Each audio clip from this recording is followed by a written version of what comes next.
Hello, hello, hello. Welcome. This is G. We are back. We are back with 9 degrees of Aquarius. 9 degrees of Aquarius. Yeah, we got Taffy back there somewhere sleeping. Can you see her? She's back there on the floor, all cuddled up, comfy. So, this is from Dane Rudhyar's book. It's called The Astrological Mandala, The Cycle of Transformation, and it's 360 symbolic phases, right? So it's the 360 degrees of the zodiac. It's the reinterpretation of the Sabian symbols. Yes. And so I started this not too long ago, and I started doing this. I was guided to start doing the 360-degree symbols at 0 degrees of Aquarius. Like, okay, I had no idea. And I thought, well, all right, I guess. Why not? Sure, let's give it a whirl. Let's see if anybody's interested in it. And it turns out we have some people who pay attention to details, which is good.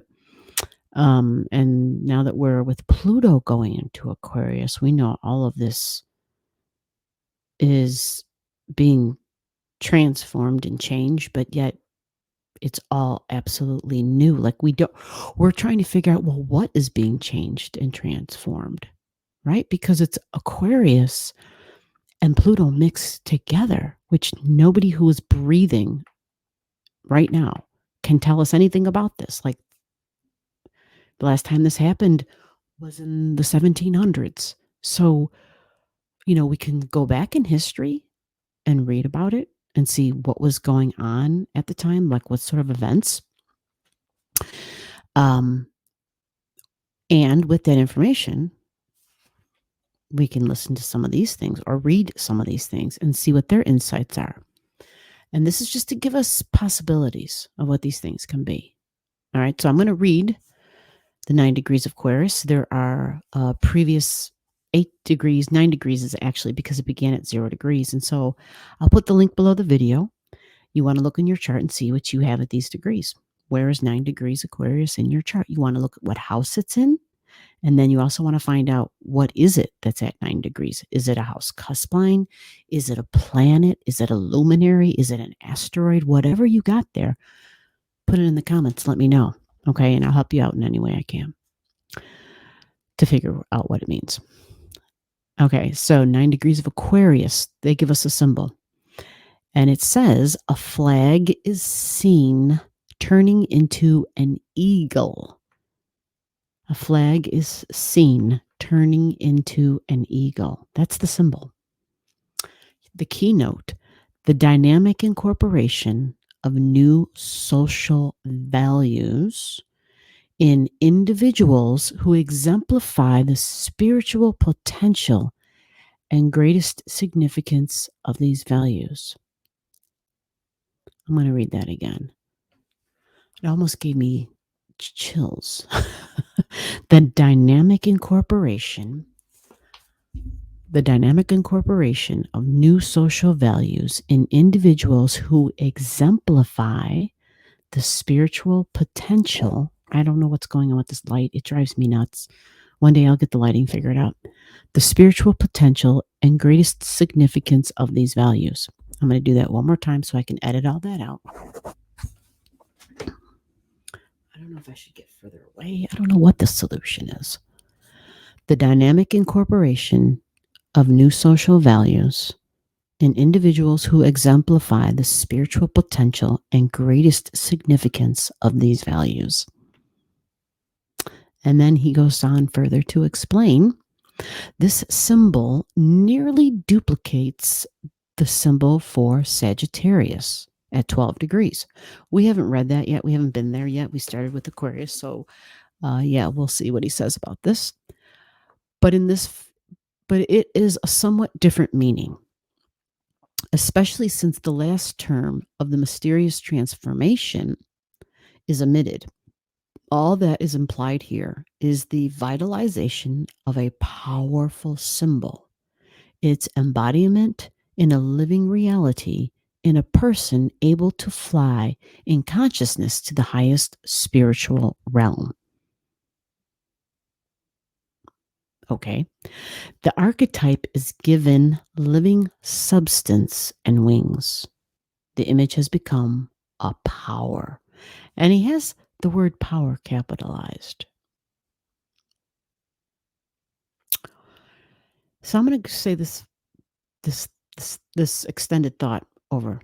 I'm going to read it again. The symbol nearly duplicates the one for Sagittarius, but it is somewhat different in its meaning, especially since the last term of the mysterious transformation is omitted.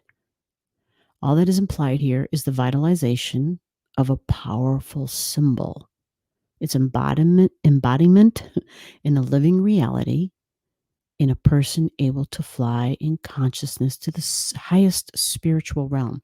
The archetype is given living substance and wings. The image has become a power. So I honestly, I can only, I'm trying to inject a little bit of my interpretation, and I welcome you to do the same. Under all these videos for these degrees that we go through, whatever sign it's in, I really want the conversation. I want the rapport. I want the feedback. I want to be able to be like, well, what do you think about this? What are your thoughts about this? So there's like this very high ideal, and there's a symbol, right?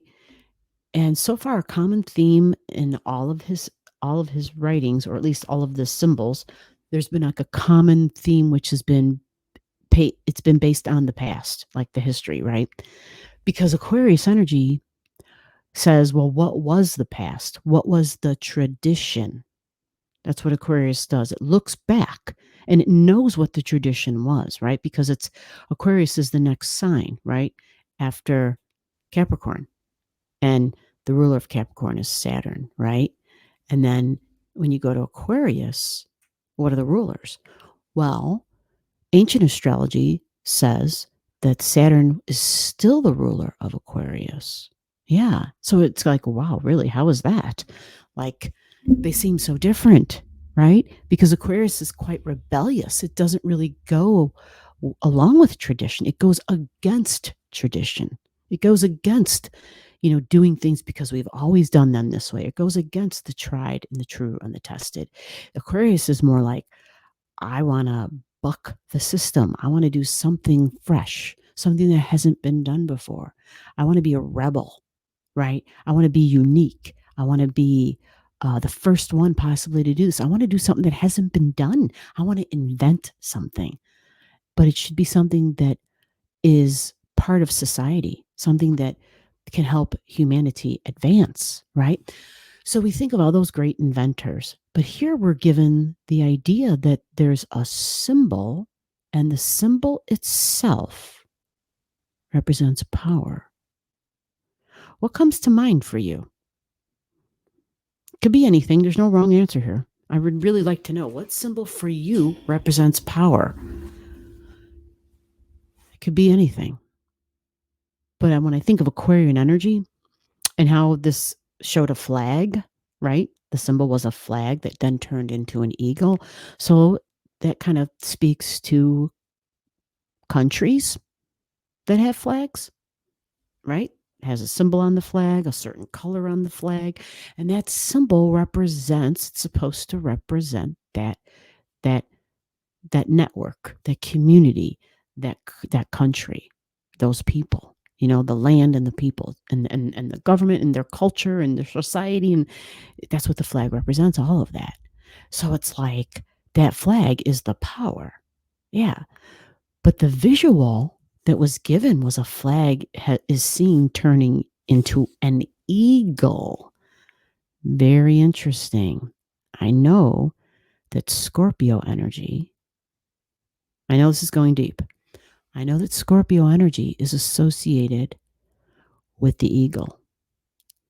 Yeah, with eagle and a couple of other birds I can think of, but definitely the eagle. And the idea of the eagle is it's first of all very powerful, right? It's the most badass of the winged beings, right?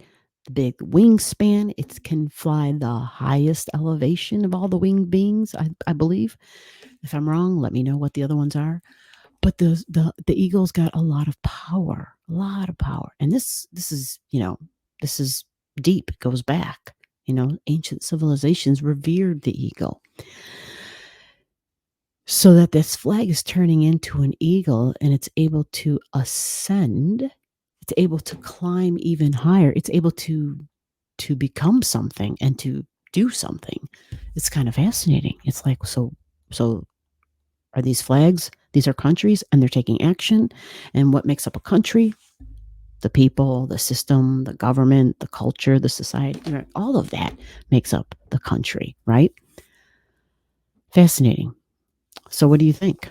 What is it that you believe an image that represents power? What are some other examples? He writes a little bit more here, like an afterthought. And he says, to see the new archetype, to perceive the new standard of value with one's mind is not enough. The seer must become the doer. The seer must become the doer. Oh, maybe that's the problem. Maybe I'm too far away. Oh, that looks so much better when I get close up. Okay, I didn't know that. I thought I should be further away. I just don't know what this... We got Taffy. She wants me to stop. Okay, we're almost done. The seer must become the doer. The impersonal is dynamized and brought into focus. Impersonal, impersonal. The impersonal is dynamized and brought into focus. We have here the acting out of the vision. So in other words, having the vision, talking about the vision, and the power, and the ideal isn't enough. Now, this 9 degrees of Aquarius is about the doing. It's about the doing, Taff. What do you think? What's wrong? What? That was so weird. Did you see her?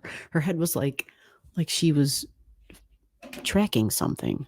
And I couldn't figure out what she was tracking, like what she was following. Interesting. So 9 degrees comes down to it's time to do. Where is 9 degrees of Aquarius in your chart? And what for you is a symbol of power? Right? Power. Thank you for watching. Let me hear your thoughts below. I'll see you in the next video. Bye-bye from G and Taffy, who's going to start eating wires. Bye-bye. She wants me out of her room. She's like, I'm so ready for bed. I'm so ready. It's late. Below the video, I'll have all the degrees for those of you who like to pay attention to the degrees in your chart. Again, if you don't know and you want to know, just comment below.